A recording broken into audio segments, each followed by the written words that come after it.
everyone, and welcome to our third episode of Spark After Hours, a podcast where we talk about all things STEAM.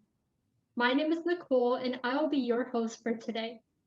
For those that haven't been following us for a while, Spark is a youth led nonprofit organization founded in 2018 where we want to engage students in the world of STEAM, consisting of science, technology, engineering, arts, and mathematics. Normally, we host 24-hour hackathons for high school students, but of course, due to the pandemic, many of our in-person events shifted to virtual events. In fact, this summer, we hosted our first virtual hackathon, Spark from Home, where our participants came up with innovative solutions to the theme that we presented while participating in workshops and activities as well. So, of course, today we have a special guest here to talk about app design, engineering, and entrepreneurship. Please welcome Janelle Hines. All right, thank you so much. I am very honored and excited to be on this podcast slash video. I'm very excited to talk about STEM, not just STEM, but STEAM. Yeah. So, can you tell our listeners a little bit about yourself before we begin? For sure. My educational background, I am a electrical and biomedical engineer.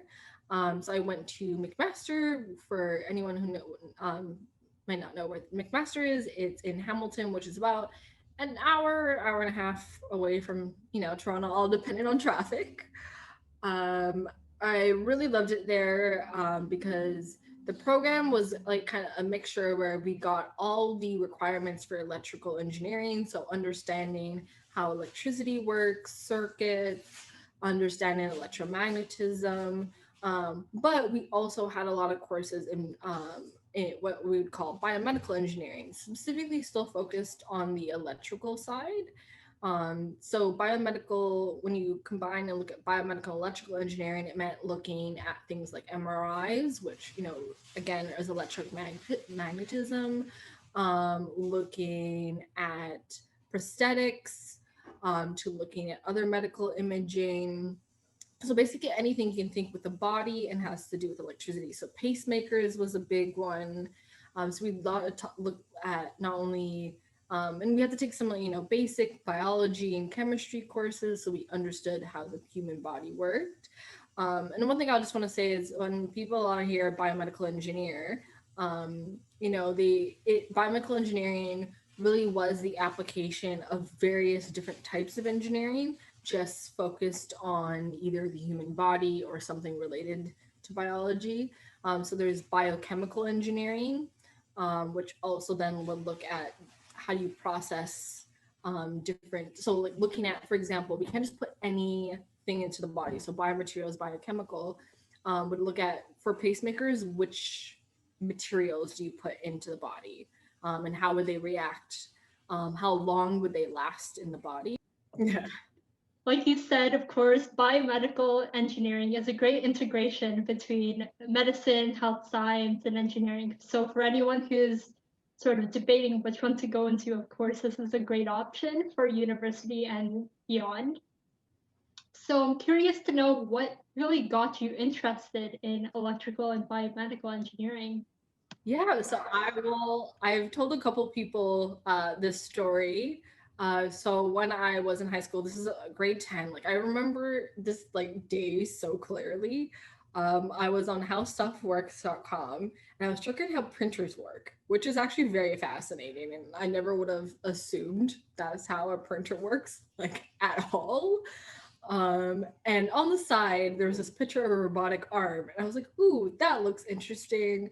Clicked on it, read the entire article, and I was just like, holy damn, like this could be a role. Are you kidding me? I get to like, there's a role where someone gets to make robotic arms.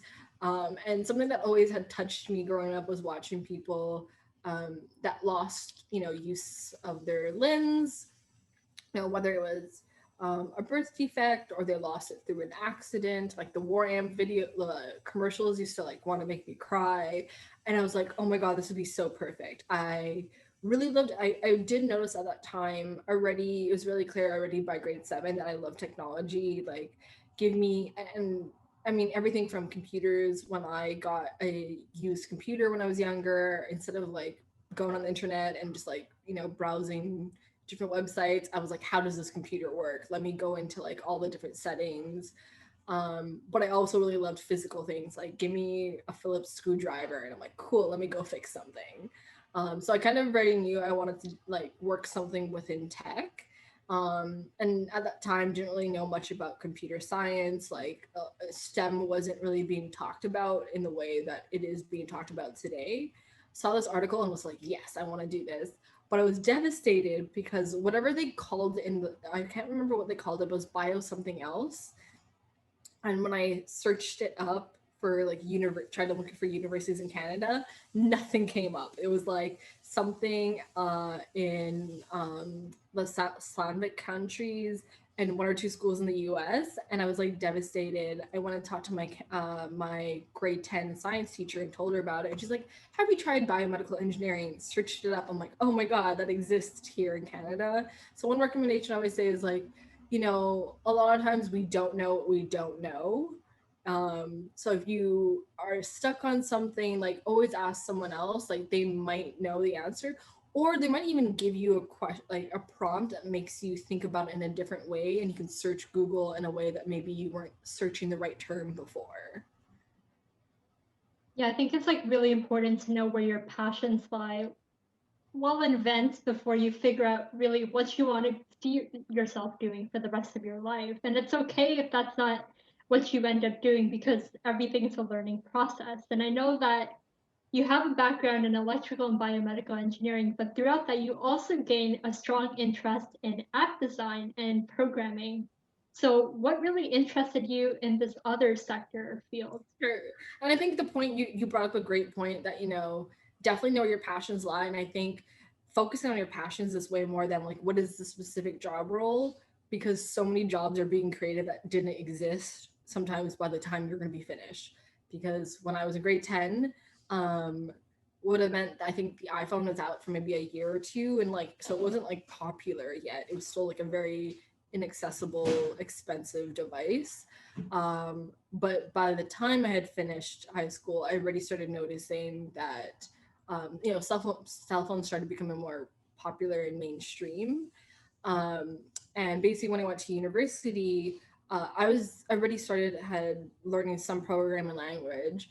And one weekend, I was like, BlackBerry was like, "We'll give you a free BlackBerry if you make a couple apps for us." And I was like, I could study for a math test, or I could make some free apps and get myself a free BlackBerry. So I just one weekend decided to teach myself how to make an app. My very first app was a date and duration calculator. So you can say today's X date, what is it in 66 days? And figure out what day that is. Or you have two dates, you're like, how many days, happened between those 2 days. So that was my very first that I built all in one weekend.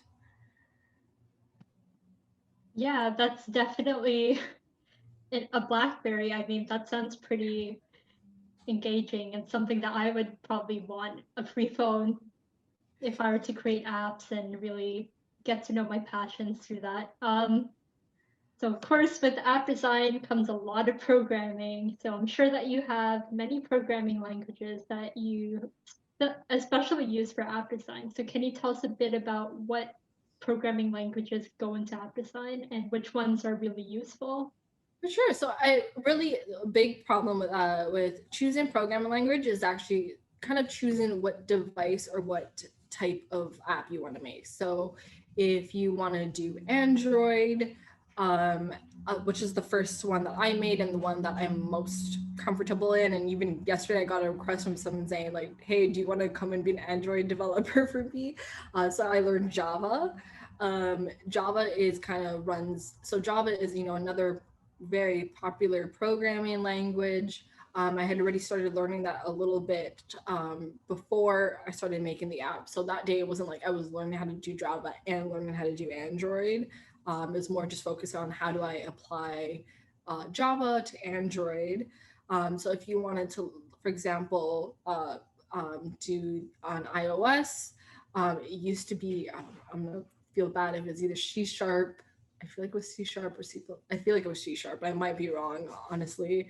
And now they have like Xcode and even Android. They're starting now as they get more developed and they've been around for over a decade at this point. Have actually started making some of their own specific languages for those.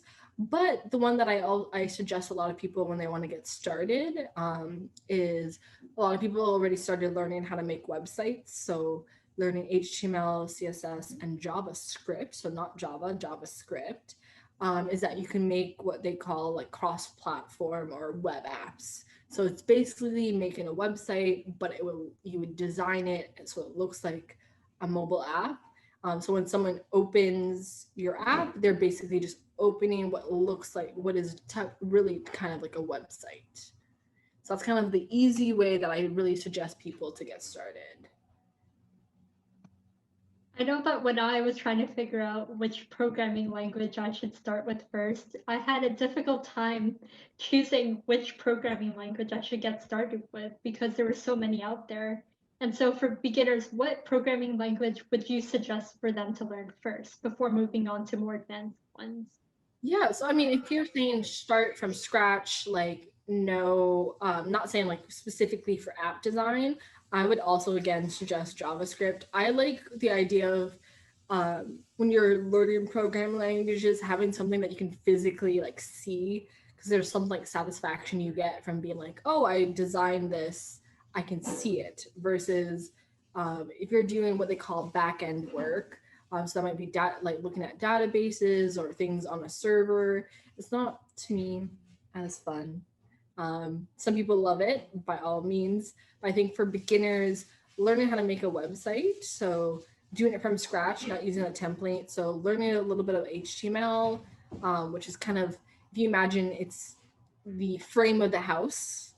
CSS is the colors of the house, and like the style that you decided to design your house. And then JavaScript does the housework. Do the doors open? Is the plumbing working? So that's a great way to start. And JavaScript is once you learn JavaScript and you learn about programming languages, I think the one thing that a lot of people don't realize is a lot of it carries on to different languages. So that's called object-oriented programming, which means you, for example, have the door and you're like, I'm going to do something to the door. And once you learn JavaScript, you can learn so many other languages. There's Python, there's Java. They're not exactly the same, but you'll notice a lot of patterns that is you can spend an hour or two and be like, oh, I understand how to make the same program in both languages. Yeah, and I think something that's really important as well is not to just do like an online course in programming without sort of starting a side project or something you're passionate about doing using that language. Because once you start implementing it, either by creating a website from scratch, like you suggested, or creating like a really simple game on some sort of platform, you start to get more engaged with what you're doing. And that really helped, I think, with learning programming as well. For sure. And I mean, I realized that one of the first ones I learned was Flash, which is now dead as of, I guess, a couple of days ago. Yeah. But it was fun. Like, I remember making around Halloween this whole like game where you had like ghosts coming after you and you had to like try to like get rid of the ghost. It was so much more entertaining to build that than to be like, I am building this thing and it is like just doing X, Y, and Z. Like, it's so much fun if you build a game or build something that you're like, cool. And it's also nice that you can show it off to friends, or in interviews or job applications or scholarship applications. You have something that you can actually show off. Yeah, the things that you're passionate about really shine more than the things you just did for the sake of doing it, really. So I think that was a great point that you brought up as well. Now we're going to move on to our little break segment where we're going to be discussing our sponsor for this episode and our Instagram story contest. So this episode is sponsored by Balsamiq, a leader in the user interface wireframing market. You can use Balsamiq Cloud software to generate digital sketches of your original ideas for apps and websites before implementing any sort of code. We are grateful to Balsamic for their support of our initiative, and it's great to check out their software, especially if you're a beginner, trying to see how you can visualize your ideas and bring them to life. So recently we had a contest question on our story for you to answer. This episode's question was, have you created an app? If so, what kind of app did you create? Congratulations at jamil.d, who created an app using Java. And make sure to follow Spark Hacks on Instagram for more updates and contests. So now Awesome. I'm gonna give a big shout out to Balsamic. I have used them multiple times for designing before I start just like doing the app. I would use them multiple times to design what my app is gonna look like. Yeah, prototyping and wireframing is just really helpful for you to just visualize what you want to do before implementing all of that technical programming work. Yeah, it's awesome. So I know that you're no stranger to hackathons, having experience organizing some of them yourself. Can you provide input on the idea of hackathons and whether they prepare students for university or even the workplace? Yeah, so that is I think a tough question. You know, I think yes, you definitely get experience out of them. I wouldn't say go to a hackathon and you're like, I understand the workplace. It's two very different types of coding. You're like, you're at a hackathon, you're like, I just want to get this done, versus when you're in the workplace, you have to care about efficiency and like how long does the server take to load. Because you can imagine if Google's main website took minutes to load each time, no one would ever use it. But so from my experience with hackathons is I actually went to one of the earliest hackathons that happened here in Canada, realized it was amazing, and I was like, why isn't this like happening more? Ended up connecting to some people at other universities. So I was at McMaster, so primarily at that time it was McGill, U of T, and Waterloo.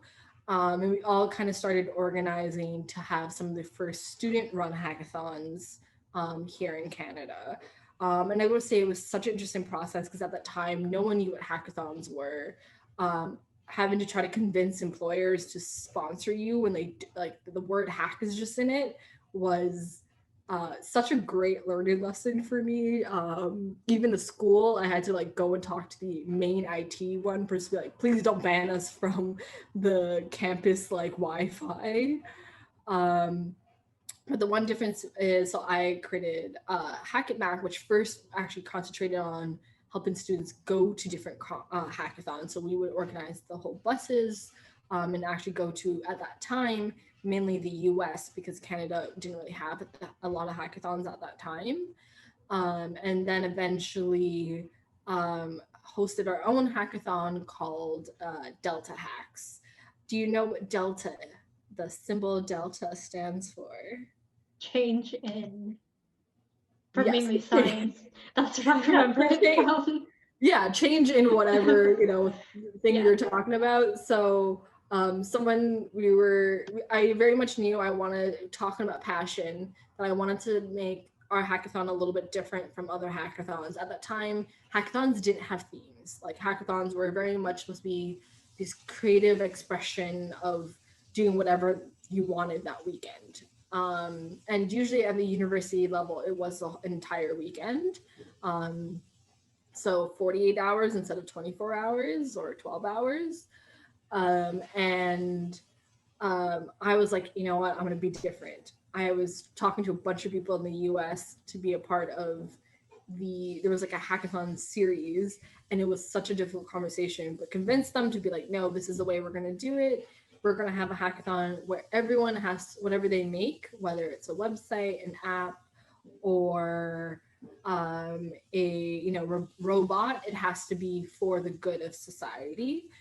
So in our very first year at Delta Hacks, so again, Hackathon for Change, a group of first year students actually built something that would watch your YouTube videos, kind of quickly run a script, look at the YouTube video, and see if there was any flashing lights or repeating patterns, specifically to help target people who have epilepsy, make sure that they don't accidentally trigger their epilepsy. And for me, it was amazing to know in one weekend, a group of, someone like first year students that usually are the people that kind of put down, being like, you don't know anything, you're a brand new student, built something that could save multiple lives.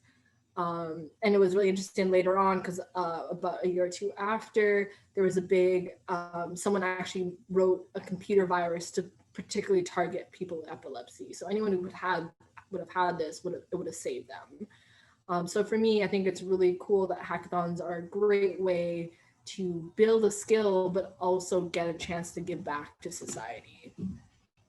Right, the giving back part and using innovation to come up with creative solutions to many problems that society faces, like you mentioned, epilepsy, and there being a lack of resources for people with epilepsy to really understand if a video is going to show something that would trigger it. And I think that's the main gist about hackathons, being able to innovate and network with others to create solutions that help society as well. And of course, as the director, sure. I think and oh no, go ahead. okay, sorry.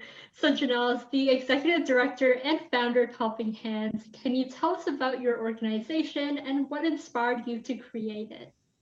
For sure. So, Helping Hands, we're an organization that's focused on supporting students develop their careers and their skills through volunteering, experiential education, and entrepreneurship.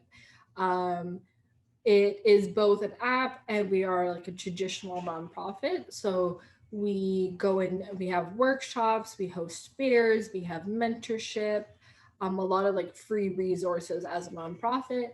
But we also are working on an app.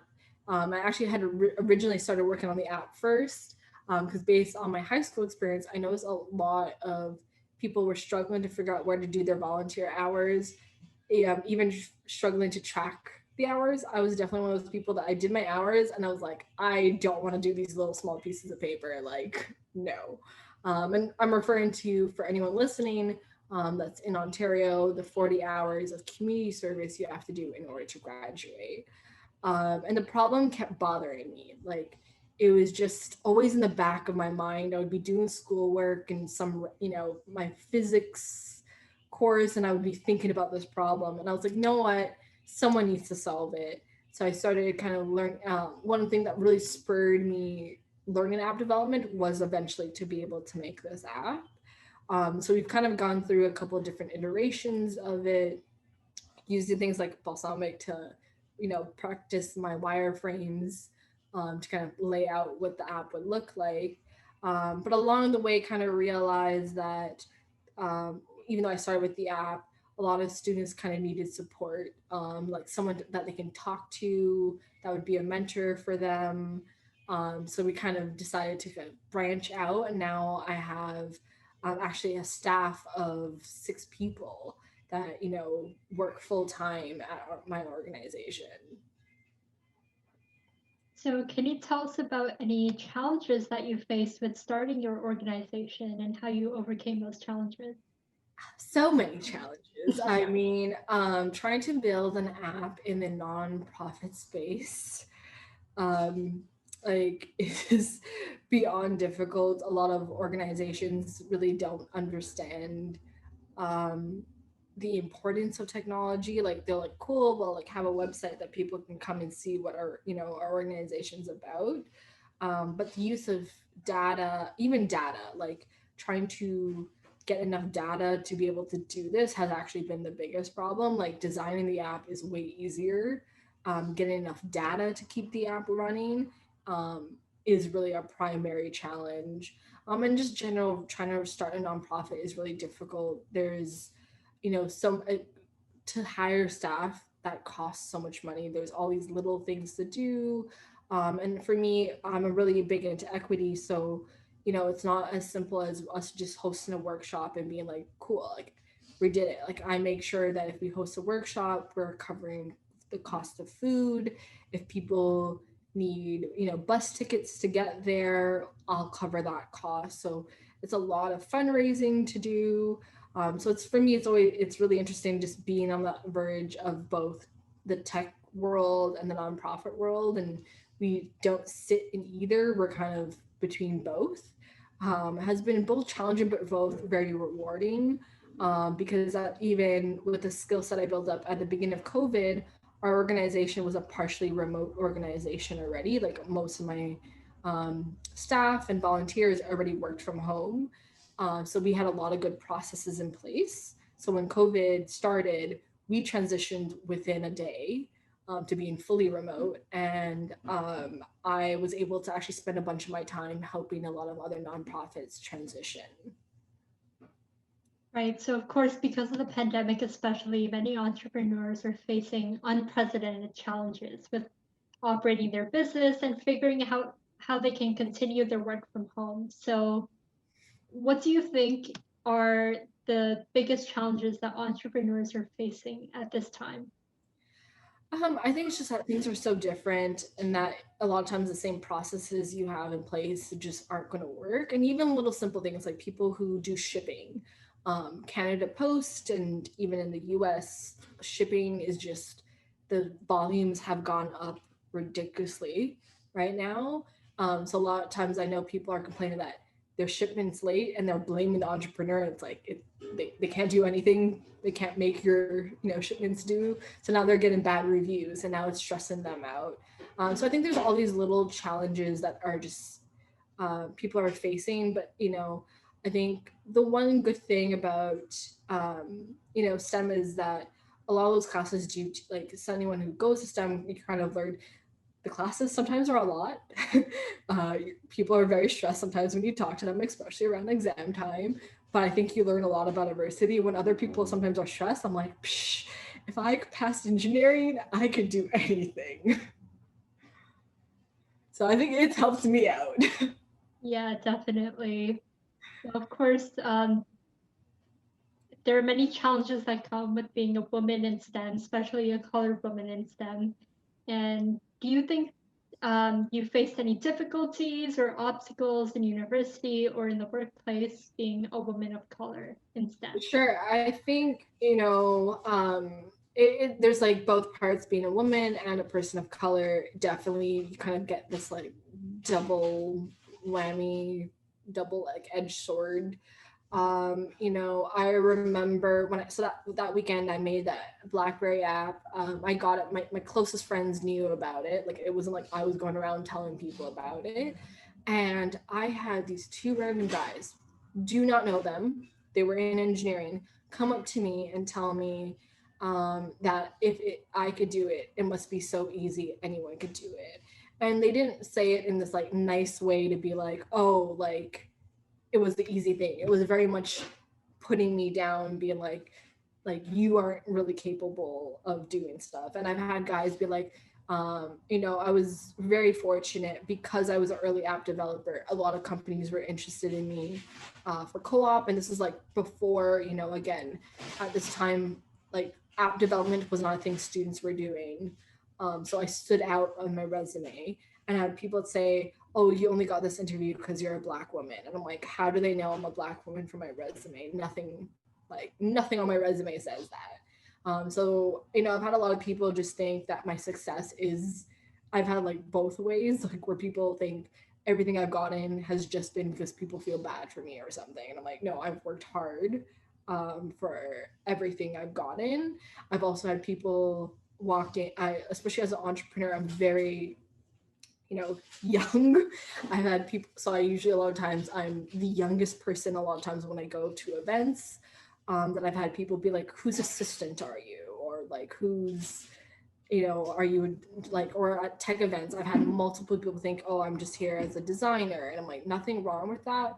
But the assumption that women can't be engineers, I've never taken off my engineering ring. The one time I lost it doing dishes, like I immediately went and got one because like it is that part where, like, yes, as a woman, you do have to sometimes put more effort to make sure that you get the respect that you deserve. It's unfortunate, but I'm happy and hopeful that things are changing. Right. Of course, that stigma is still around in not only educational environments, but also the workplace. But I think there are many resources out there to help girls and women, especially those who are starting out in STEM, to connect with other females that have experiences to share. And I think that's something that's positive, which came out of the challenges that girls and women have been facing in the past.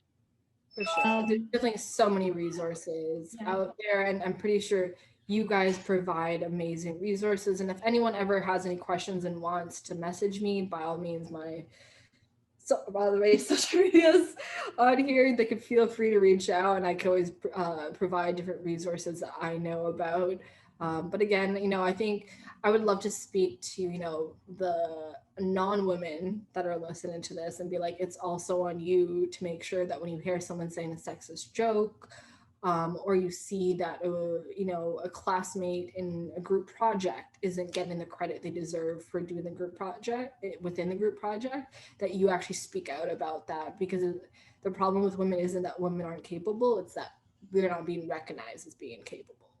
Right. It's on society's part. Everyone should be willing and accepting of promoting diversity and equality for all genders and races.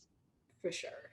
So now we can wrap up our little chat with some fun rapid fire questions. In this little section, I'll be asking you a series of short questions, either asking you to describe something or asking you about whether you prefer option 1 or option 2. Okay. And you have to think of the first one that comes to your mind when I ask them. Okay. So, number 1, what is one word that describes you? Empathetic. Okay, Java or Python? I think I know what you would say. I want to actually say Python. It's so much easier to learn. It is easier to learn. I was just thinking Java because you mainly use that one. I love Java, but I would recommend, like, first thing that came up was like Python, because that is like the way easier to learn. Apple or Android? Ooh, I am an Apple person. I got an Apple Watch, but I love Android. So I'll say Apple. Okay, early riser or night owl? Ooh, night owl, easy. Easy. Yep, that same. I used to be an early riser, but that changed. No, I was never. I was definitely the stay up late and finish all my projects. Tea or coffee? Ooh, tea. I love chai. What is something you can't do? Ooh. Take a break. It's really bad. It's one thing I think that a lot of people who go through some of these programs, we are people who are high achievers, we put a lot of stress on ourselves and don't know how to take a break. I think taking a break is especially important. In university, it's something that is crucial to like not only being able to get your sleep, but also like being able to concentrate. Sure. And when I look back at some of my favorite memories from university, it wasn't like sitting there in class. It was the friends I made. It was the breaks I did take, the funny jokes we made in between. So definitely take some breaks. What is a hobby of yours? Ooh, I like to bake. Like, really love it. I've made and even like sometimes bringing in my engineering mind. So last year I made this like massive, like almost life-size cake Christmas tree, and then it had like working lights on it and everything. That's cool. I never heard of that before. It was very fun. Favorite social media platform? I would say Instagram. Definitely could spend a lot of my breaks are usually Instagram, just like scrolling. So that was a fun activity, Janelle. Thank you for joining me today to not only discuss your interest in app design and your work in engineering, but also the expertise and experience that you gained, not only starting your own organization, but your journey being a woman in STEM and how that shaped you into the person you are today. Do you have any additional comments for listeners at home? For sure. So I would say kind of two ends. And this is, the fun part of being in two worlds at the same time. So I'll start off anyone who would just love to like quickly talk about STEM or want some resources or recommendations, feel free to send me a message. I realize for those that are listening, I'm Mobile App Queen on Twitter. It was a joke made years ago, and I've kind of stuck to it. Or you can find me on Instagram at Janelle_Hines and like underscore. Um, or if you're interested in saying you're looking for experiential education. So for us, what we say is you get your volunteer hours, but doing it in something you're interested, like a career you're interested in. So for those that, for example, are interested in science, we might show you how to be a science volunteer, like a tutor or a environmental organization. Sometimes we have researchers reach out to us that are looking for help on different research projects. So we will recommend you to those, and those are very hard to come by. If you're interested in learning how to get access to that, you can just visit Helping Hands app on Instagram or helpinghandsapp.com for more information. So again, I'm here to support you, whether it's your STEM journey or whether it's your experiential education volunteer journey. Feel free to reach out. And to see what Team Spark is up to, make sure you follow us on our socials, which could all be found at startthespark.ca. Stay tuned for next week's episode with another interesting guest. Thank you so much for having me. Thank you for joining us on today's podcast.